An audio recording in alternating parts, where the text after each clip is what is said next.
دوسری بار اللہ تمہیں خود بلائے گا اپنے دربار میں. تمہیں آنے کی ضرورت نہیں ہے، وہ تمہیں خود بلائے گا کہ آجا میرے بندے، نماز کا ٹائم ہو گیا.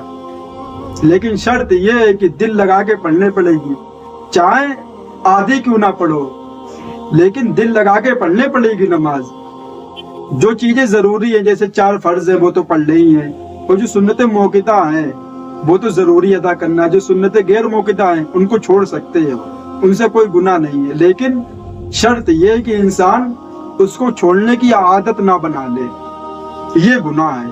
چلو کبھی ہو گیا، اب عشاء کی نماز ہے، 17 رکعتیں انسان تھکا ہے کام کر کے، اب وہ سوچے کیا کرے. اب اس کو کیا کرنا چاہیے؟ 4 سنتیں پڑھ لے پہلے کی، اس کے بعد 4 فرض پڑھ لے، اس کے بعد 2 سنت اور اس کے بعد 3 نفل پڑھ لے، بس نماز ہو گئی عشاء کی. اور جو باقی جو سنت ان کو چھوڑ دے. لیکن اب اس کو چھوڑنے کی عادت نہ بنا لے کہ مہینہ ہو گئے، 3-4 مہینے ہو گئے سنتیں پڑھتا ہی نہیں ہے. یہ اب گناہ پڑے گا. کیوں؟ وہ غیر موقعہ سنتیں ہیں. وہ کس لیے اللہ نے رکھی ہے؟ کہ جب قیامت کے دن نماز کا حساب لیا جائے گا، اور جو فرض نمازیں ہیں وہ اگر کم ہوں گی تو جو نفل نماز ہیں ان سے اللہ ان کی بھرپائی پوری کرے گا. اس لیے سنتیں رکھی گئی ہیں نماز کے بعد ہی. جیسے کہیں دکان پہ گئے موبائل لینے کے لیے، تو اس کو پہلے گڈی والے پیسے دے دیے، وہ ختم ہو گئے، وہ کہے گا اور لاؤ ابھی کم ہے. تو انسان کیا کرے گا؟ 5 کا سکہ نکالے گا، 2 کا سکہ نکالے گا، 1 کا سکہ نکالے گا، 10 کا نکالے گا، 50 کا نکالے گا. ایسے کر کر کے 1000 روپے اس کو پورا کر کے دے گا. بات سمجھ میں آ گئی؟ تو یہی نماز کا مسئلہ ہے. جب انسان قیامت کے دن اپنے مسلمان بندے سے حساب لے گا نماز کے بارے میں، جو فرض نمازیں ہیں وہ کم پڑیں گی، تو اللہ کیا کہے گا؟ اس کی جو سنتیں ہیں نماز کے بعد وہ لے کے آؤ. تو 2 سنتیں ہوں گی، 4 سنتیں ہوں گی، 2 سنتیں ہوں گی، 4 سنتیں ہوں گی، نفل ہوں گے، ان کو جوڑا جائے گا. پھر کم پڑیں گی، پھر اللہ کہے گا اس کے وتر جو عشاء کی نماز میں جو وتر نہیں ہے 3 رکعت، ان کو لے کے آیا جائے گا، ان کو لے کے آؤ، ان کو جوڑا جائے گا. پھر کچھ کم پڑیں گی تو اس نے زندگی میں کبھی بھی، جیسے شب برات آتی ہے، شب قدر رات ہوتی ہے، اس میں انسان نماز پڑھتا ہے 2-2 رکعت کی، 4-4 رکعت کی، وہ نماز لائی جائیں گی، ان کو جوڑا جائے گا.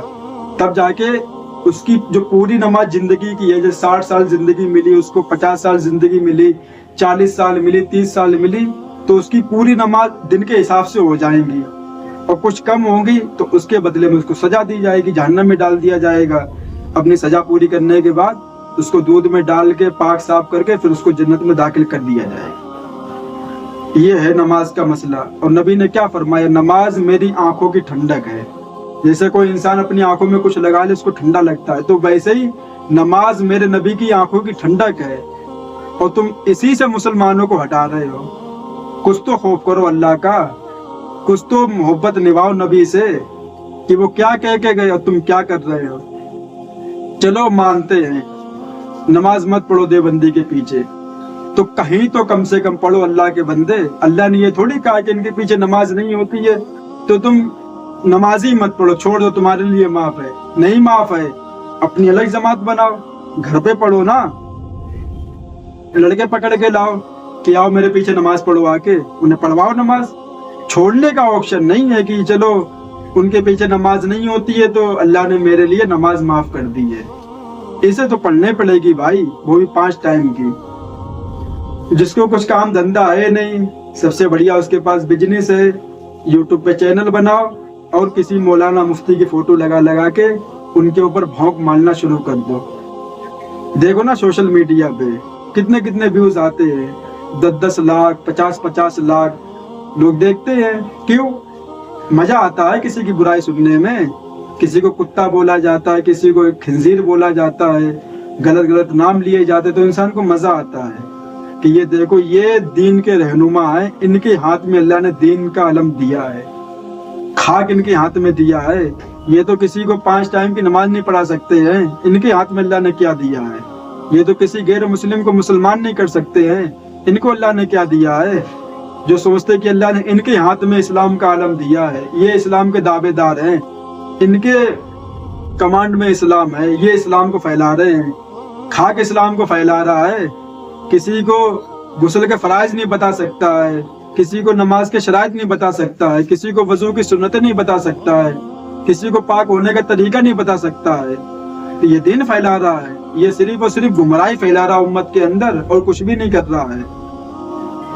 تو میرے بھائی، ہم کو صرف اور صرف دین اسلام کی باتیں سننی چاہیے بس، اور اس انسان کی جو تمہیں اللہ اور اس کے رسول سے جوڑے، اور جو اللہ رسول سے تمہیں دور کرے اس کو اپنے دل سے نکال کے پھینک دو بس۔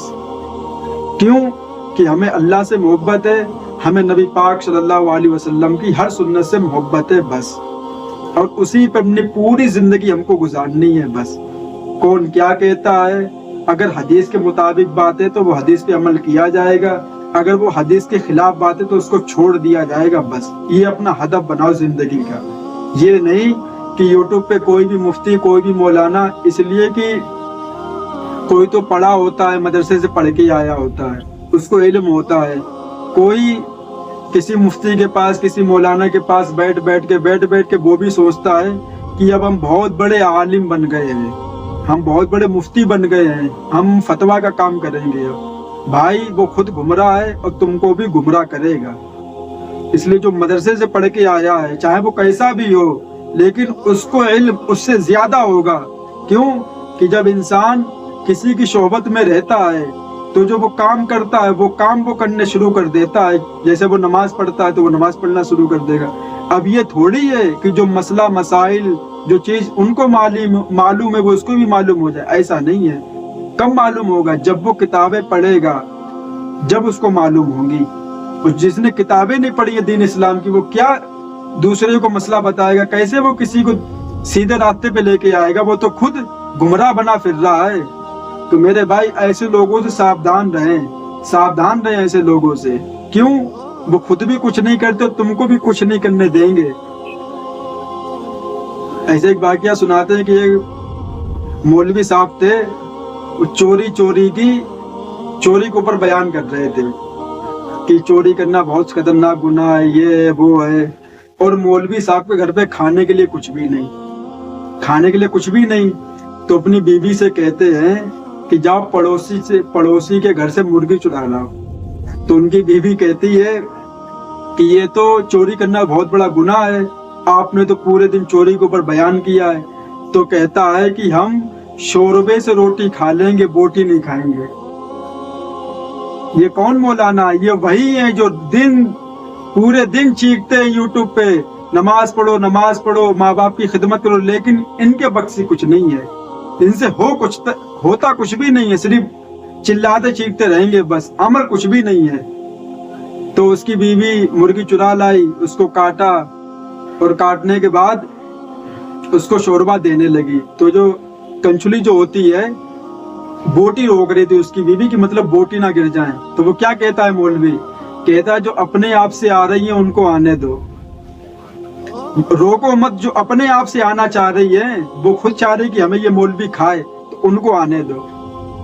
یہ ہیں وہ مولوی جو چونن منجن بیچتے ہیں یوٹیوب پہ بیٹھ کے، اور ہمارے سیدھے سادے مسلمان بھائی جن کے اندر ایمان کم ہے، ابھی اتنا وہ نماز روزہ اللہ قریب اتنا نہیں ہے۔ جیسے گاؤں کے لوگ ہیں، انہیں گاؤں میں کیا ہے، سیدھے سادے لوگ ہوتے بیچارے، بالکل سیدھے سادے، دین اسلام کے بارے میں زیادہ جانکاری ہوتی نہیں ہے۔ اب وہاں جو مولانا آئے گا، جو مفتی آئے گا، جیسا انہیں بتائے گا تو وہی بات مان کے بیٹھ جائیں گے، وہی ان کے دل میں، وہی ان کے دماغ میں اتر جائے گا۔ ایسا ہوتا ہے کیوں کہ انہیں نہ حدیث کا پتہ، نہ قرآن کا پتہ، نہ نماز کا پتہ، کسی چیز کے بارے میں ان کو جانکاری نہیں ہے۔ کہ جو مولانا مفتی ان کے پاس آئے گا، جو کہے گا کہ تم مزار پہ جایا کرو، تم مزار پہ مانگا کرو، تو ان کے دل میں اب وہی بات بیٹھ جائے گی۔ مر جائے گا وہ، لیکن اپنی بات سے پھرے گا نہیں۔ اب کوئی مفتی آ کے، اس سے پہلے کوئی مفتی مولانا آ جائے اور وہ یہ بات کہہ دے کہ دیکھو بھائی، اللہ کے سامنے نماز پڑھا کرو، اللہ کے سامنے دعا مانگا کرو۔ کیوں کہ سب کو اللہ نے پیدا کیا ہے، ہم کو بھی اللہ نے پیدا کیا، آپ کو اللہ نے پیدا کیا، جتنے ولی، جتنے نبی، جتنے صحابہ، جتنے اولیاء اللہ دنیا میں ہیں، سب کو کس نے پیدا کیا؟ اللہ نے پیدا کیا۔ زمین کس نے بنائی؟ اللہ نے بنائی۔ آسمان کس نے بنایا؟ اللہ نے بنایا۔ پانی کس نے بنایا؟ اللہ نے بنایا۔ سورج کس نے بنایا؟ اللہ نے بنایا۔ جانور کس نے بنائے؟ اللہ نے بنائے۔ مچھلی کس نے بنائی؟ اللہ نے بنائی۔ ماں باپ کس نے بنائے؟ اللہ نے بنایا۔ سب کچھ اللہ نے بنایا۔ وہ دیہاتی کہتا ہے کہ ہاں مولوی صاحب آپ نے بالکل صحیح بات کہی ہے۔ پھر وہ کہتا ہے کہ ہم کو کس سے دعا مانگنی چاہیے؟ تو وہ کہتا ہے ہمیں اللہ سے مانگنی چاہیے۔ اس کے بعد سمجھ میں آ جاتی ہے ہم کو غلط بات کر رہے ہیں، صحیح بات کہہ رہے ہیں۔ اس کے سمجھ میں آ جاتی ہے کہ مولوی صاحب نے ہم کو صحیح سمجھایا۔ پھر وہ پوری زندگی صرف اللہ سے مانگتا ہے، بس اللہ کی مان کے چلتا ہے اور نبی کے طریقے پر زندگی گزارتا ہے۔ کیسے؟ جیسے مولوی اس کو بتاتا ہے کہ جب پانی پیو تو 3 سانس میں پانی پیو، اب برتن منہ کے پاس لے جاؤ تو بسم اللہ پڑھو، منہ سے الگ کرو تو الحمدللہ بولو۔ کیوں؟ ہمارے نبی کی سنت ہے، ٹھیک ہے۔ اس کے بعد نماز پڑھو، ہر نماز سے پہلے مسواک لے کے جاؤ۔ کیوں؟ مسواک ہمارے نبی کی سنت ہے۔ ہمارے نبی کا جب انتقال ہوا تو ہمارے نبی صرف 2 چیز چھوڑ کے گئے دنیا، ایک تلوار اور دوسری مسواک، بس 2 چیزیں چھوڑ کے گئے ہمارے نبی، تلوار اور مسواک، بس ہمارے نبی کی سنت ہے مسواک۔ پھر کیا؟ واش روم میں جاؤ، سر پہ ٹوپی لگا کے جاؤ۔ کیوں؟ ہمارے نبی کا طریقہ ہے، ہمارے نبی نے بتایا ہے۔ ماں باپ کی خدمت کرو، ان کے پیر دباؤ، ان کی دعا لو، اللہ تم سے راضی ہو جائے گا۔ اور کیا بتایا کہ جب سڑک پہ چلو تو اپنی نظر کو نیچے رکھ کے چلو، مطلب اتنی نیچی نہ کرو کہ سامنے کوئی چیز تم کو دکھے نہ، اتنی نیچی مت کرو کہ ایسے تمہاری جان کا خطرہ ہے۔ بہت سے لوگ زیادہ صوفی اللہ والے بن جاتے ہیں، وہ بالکل جھکا لیتے ہیں، اور کوئی گاڑی آتی سامنے سے اڑا دیتی ہے۔ تو یہ نبی نہیں بولا ہے، اتنا بولا کہ اپنی جو پلکیں ہیں ان کو ہلکا سا نیچے رکھو کہ کسی کے اوپر تمہاری نظر نہ پڑے، لڑکی کے اوپر، کسی عورت کے اوپر، سامنے تمہیں دکھتا رہے کہ کون میرے سامنے سے آ رہا ہے، بس۔ اور ایک سائڈ میں چلو، کنارے ہو کے بالکل۔ اور کیا فرمایا؟ مسلمان کوئی راستے پہ جا رہا ہے اور اس کو معلوم ہے یہ پتھر ہے، یہ لکڑی ہے، یہ کانٹے والی چیز ہے، اگر ہم نے یہ نہیں ہٹائی تو کسی کو نقصان پہنچ سکتا ہے، کسی کے پیر میں لگ جائے، کسی کی گاڑی میں لگ جائے، صحیح بات ہے۔ نبی نے کیا فرمایا؟ اب اس کا حق بنتا ہے کہ اس کو ہٹا کے الگ رکھ دے۔ کیوں؟ ہمارے نبی کا فرمان ہے، ہمارے نبی کا طریقہ، ہمارے نبی کی سنت ہے۔ جب انسان پانی پیے تو پانی کو دیکھ لے، اس میں کچھ چیز تو نہیں پڑی ہوئی جو ہم کو نقصان پہنچا دے۔ تو میرے بھائی یہی چیز تو ہے جو ہم کو اپنی زندگی میں لانی ہے، یہ نبی کا طریقہ ہے۔ اللہ تعالیٰ سے دعا ہے اللہ تعالیٰ ان باتوں پہ ہم سب کو عمل کی توفیق عطا فرمائے۔ وآخر دعوانا والحمد للہ رب العالمین۔